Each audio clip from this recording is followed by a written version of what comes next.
IELTS Listening Test number 25. Good luck. The test is in 4 parts, Part 1, Part 2, Part 3 and Part 4. All the recording will be played once only. At the end of the test you will be given 10 minutes to transfer your answer to an answer sheet. Now look at Part 1. Part 1. You will hear a woman telephoning a travel agent to book a holiday. First, you have some time to look at questions 1 to 7.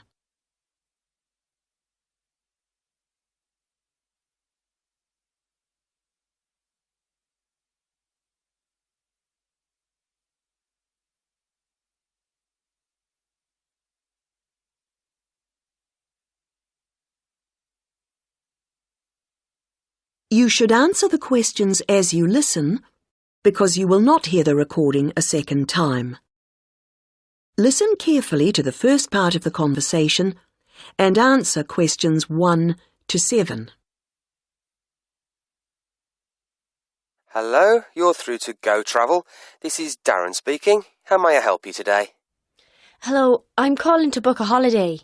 Great. May I take your name, please? Yes, it's Greaves, Anna Greaves. Is that G-R-E... No, Grieves, and Anna is with double N. Right. Thank you, Anna. Now, we're delighted you've called us. Can I ask where you heard about us? It was your advertisement in one of the magazines. Was it Holiday World? Oh, yes, that's the one. Good, thank you. It's useful to know. Of course. And did you have a particular holiday in mind, or was it a general inquiry? I think I've chosen. I like the look of the one with the code FT4551. The right destination and the prices seem reasonable. Right. Now, was it for yourself only, or...? Oh no, I want to go with a couple of friends, so there'd be 3 of us going. OK.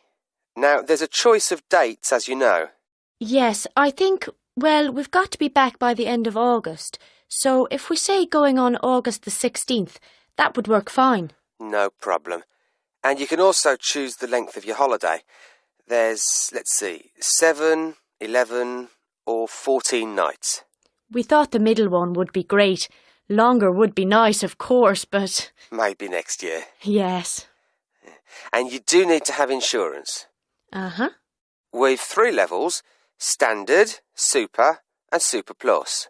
Standard seems a bit basic. Let's say Super. That should be sufficient. Fine. Before you hear the rest of the conversation, you have some time to look at questions 8 to 10.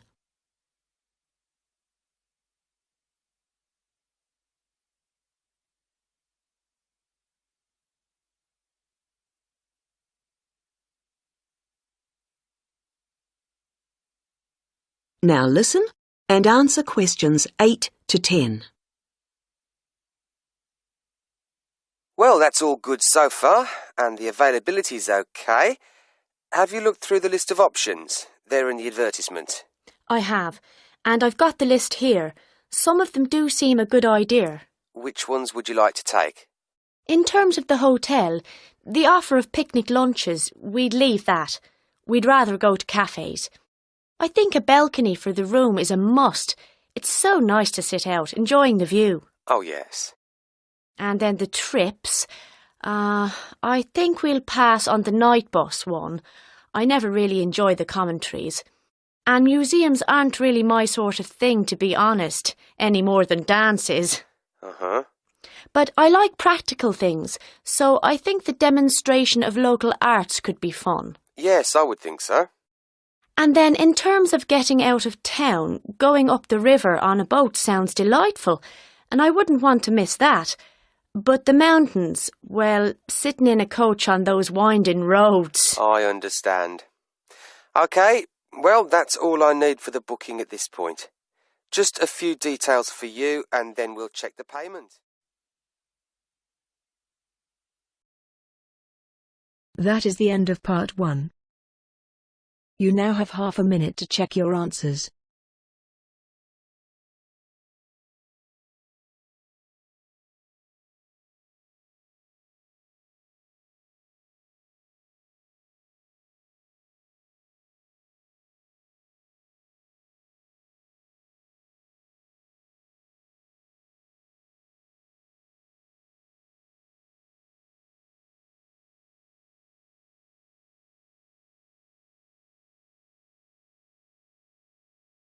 Now turns to Part 2. Part 2. You will hear a talk about Run Well, a charity that raises money by organising running races. First, you have some time to look at questions 11 to 17.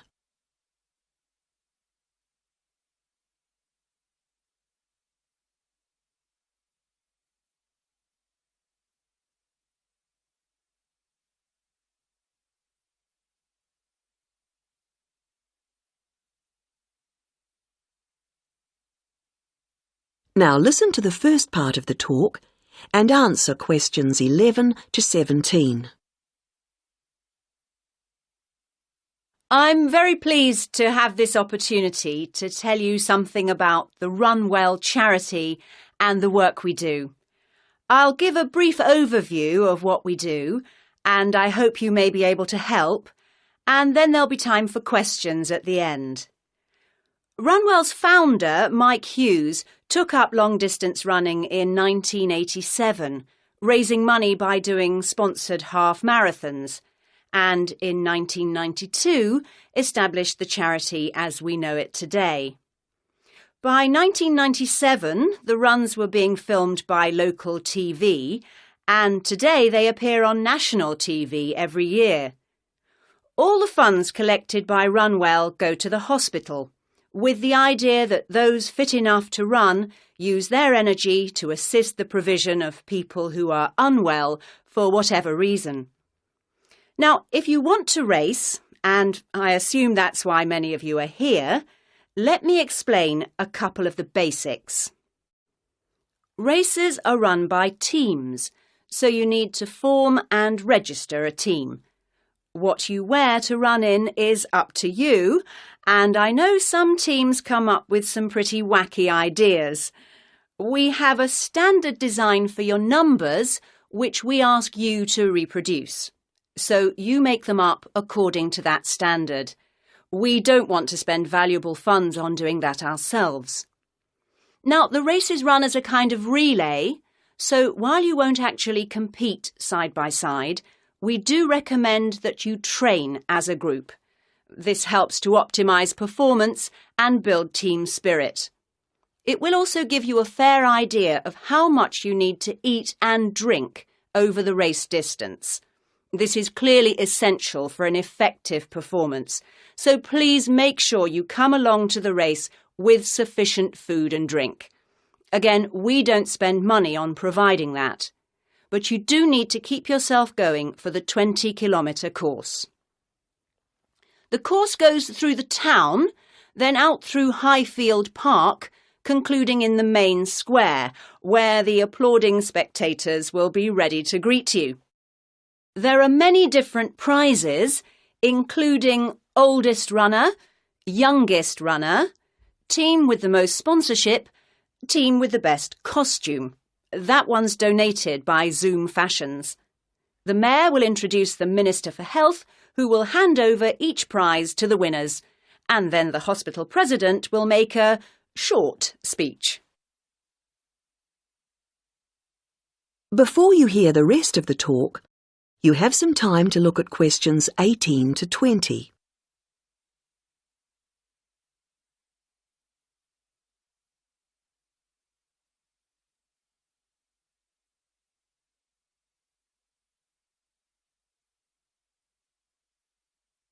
Now listen and answer questions 18 to 20. OK, that's the big race. But I know there are many people who don't feel they are up to running a 20-kilometre race, but who would nevertheless like to raise money for Run Well. Over the years, we've had experience of many ways of trying to collect money, some very successful, others less so. Now, of course, 20 kilometres is too far for children to run. But there was a sponsored swimming event at the local school last year, and that did very well. People have also tried to organise food-based events, such as selling homemade cakes and bread and so on at the market. And there was a large picnic arranged in 4 bright gardens, although these events failed to justify the efforts put into them. though I'm sure they were very tasty. These days, so many people are out at work all day that going from house to collect money isn't very effective. But it is possible to raise useful funds by selling small promotional items, such as badges with the Run Well motif on them. We're currently checking to see if postcards, perhaps showing the race's winners each year, might also be a good idea or not. We do appreciate the efforts that have gone into selling second-hand goods, but to be honest, the returns have not been very high on this.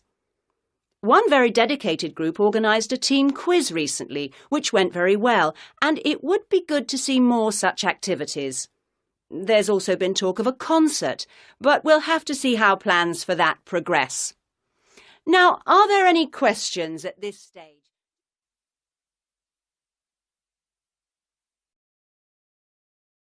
That is the end of part 2. You now have half a minute to check your answers.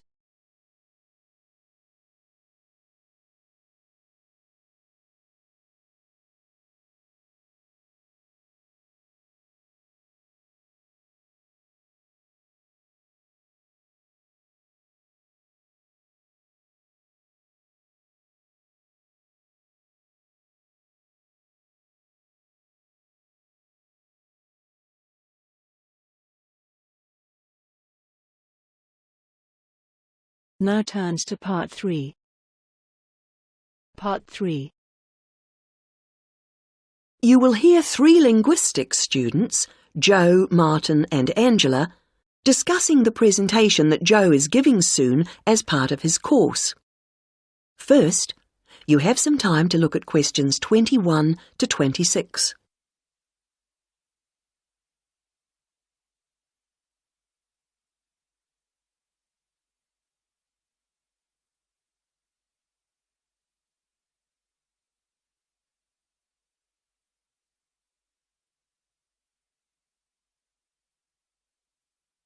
Now listen to the first part of the conversation and answer questions 21 to 26. Hi, Martin. Hi, Angela. Hi, Joe. Yeah, hi, Joe. So you're really worried about your presentation? The one about names? I am. Well, you know your stuff on names pretty well, so it's just a question of selecting what you want to use. That's right. But there's so much. Well, you don't have to include everything. Let's start somewhere. Well, for example, there's a lot to discuss about people's names in terms of culture. It would be a good way to start, bringing in issues of religion, society. I thought so. As long as you can keep it concise, since it's potentially a large area. I'll pick out some key points. Good. Now, that will tend to be about differences. What about something on ways in which naming practices are often similar across different languages? That sounds good.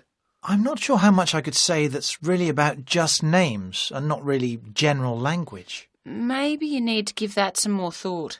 Yes, I'm not ruling it out. Well, what about what first names mean? That's got to be specific to languages or language groups. Yes, there are all sorts of different principles at work. It's a rich area for discussion. And you can present lots of examples. It would mean a good slide or two. I'll enjoy making those up. Don't forget to put our names in. No, OK. Right, where have we got up to? Yes, now there's the question of place names. Ones where the name of the place is the word for the situation, like something to do with sea or mountain, etc. Yes, people often don't realise the origin. It sounds like it's just a translation issue to me. Don't you think you might give that a miss? Given the time limit, perhaps you're right. You need something on place names. Could you get history in? Actually, the way migrants often used to name places after somewhere in their country of origin is interesting. Sounds a bit narrow to me. Well, I'd hope to build it up a bit. Perhaps you should make a final decision on that later. OK, I'll see how the rest of it goes first. Is that the lot? No, there's still country names, the origins of those. I think that's an interesting area. Yeah, because it's something we often don't think about. It'd be a way to bring in various aspects. History, certainly. I could project a map of the world and have people match the original meanings to the countries. Well, that seems to be a foregone conclusion. Fine. Yes, I'm feeling clearer already. Now you have some time to look at questions 27 to 30.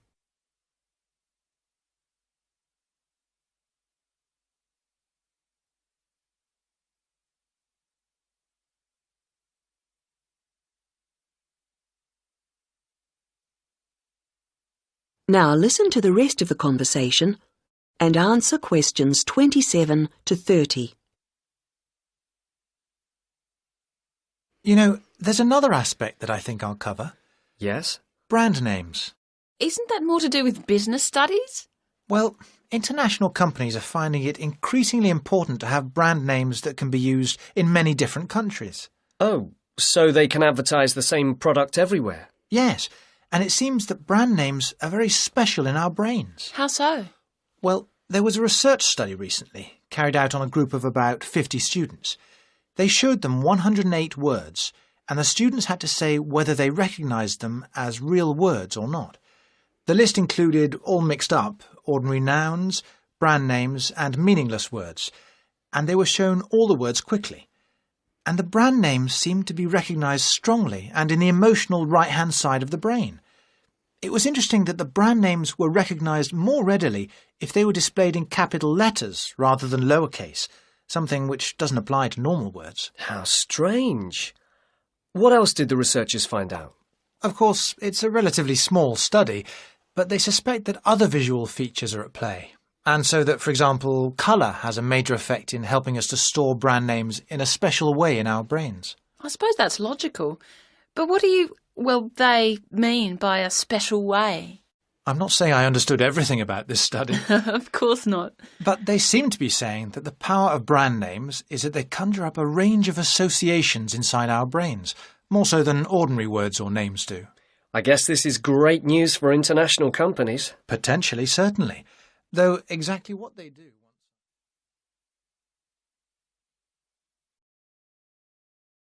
That is the end of part 3. You now have half a minute to check your answers.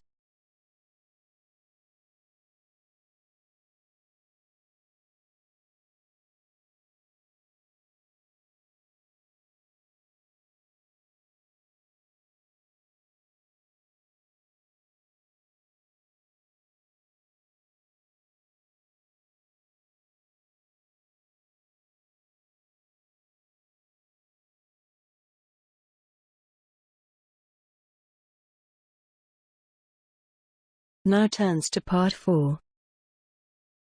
Part 4.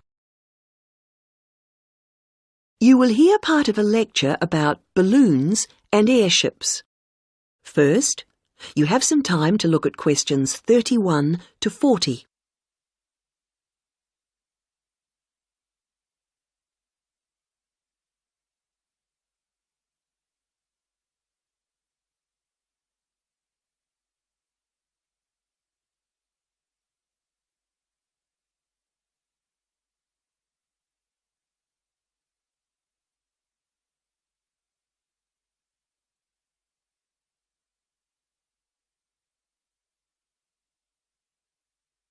Now listen to the lecture and answer questions 31 to 40.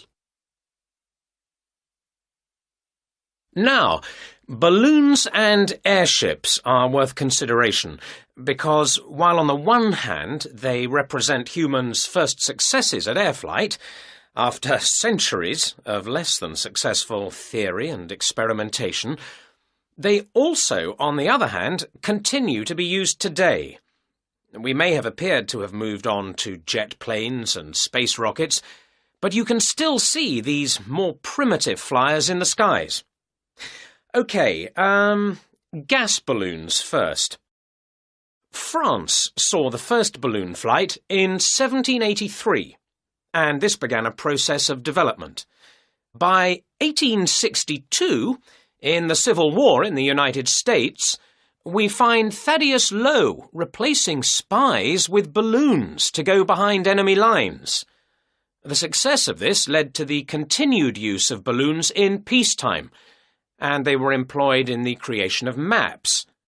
And such applications continue to this day, with balloons assisting in increasing our knowledge and understanding of the world we live in.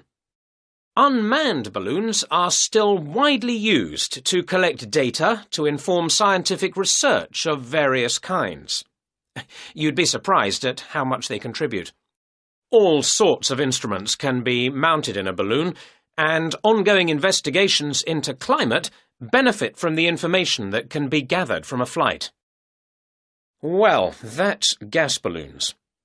Now, the increase in the popularity of ballooning as a sport or leisure activity has been mainly due to the development of the modern hot air balloon, being cheaper and safer than the gas balloon.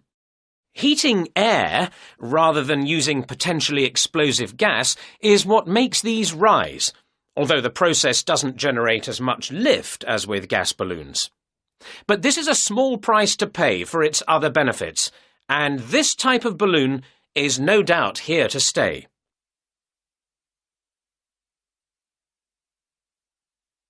Airships are also fairly old in their origins. The idea for a balloon that could be powered and steered was first published in France in 1784, although 1852 was the date of the first successful airship flight. The first airships, like the first aircraft, didn't provide any weather protection for their crew, so it must have been rather uncomfortable up there. But designs continued to develop in sophistication. It was realised that the ships would drift about if they weren't strengthened, and that to work effectively, they would have to have a framework. Once designs started incorporating this, flights became longer and more reliable. Airships were deployed for various uses in the First World War, and once peace returned, designers began to turn their attention to ambitious plans for regular intercontinental flights. However, in the 1930s, this program more or less came to an end. For one thing, the speed and popularity of airliners meant that the airship appeared superseded. They just couldn't compete. And as if that weren't enough in itself, another factor in the decline of the airship was an alarming number of crashes, and this, of course, put people off. Nevertheless, several countries have continued to build smaller airships for various uses, such as naval observation or publicity purposes. In fact, their popularity seems set for a slight revival, and in the past few years there has been renewed attention paid to the possibility of using them to transport cargo. Who knows? Maybe the 21st century will be the age of the airship. Now, if you look at your handouts, you'll see that I've included some information. That is the end of part 4. You now have half a minute to check your answers.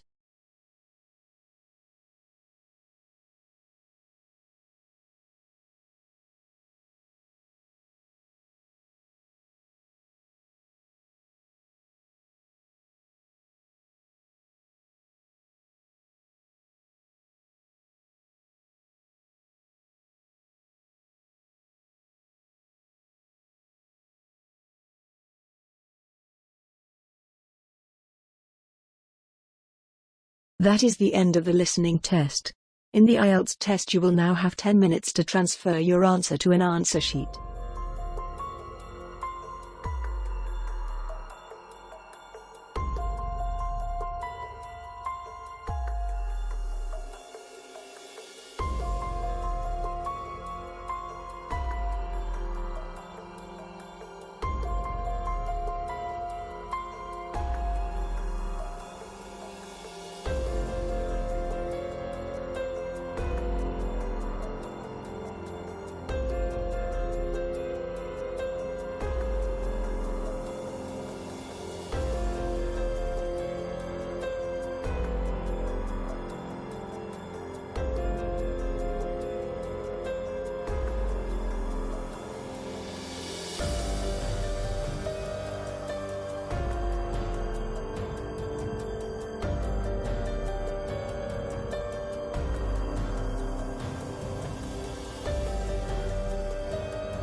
Hope this helped you. Please like, share and subscribe. Don't forget to hit the bell icon.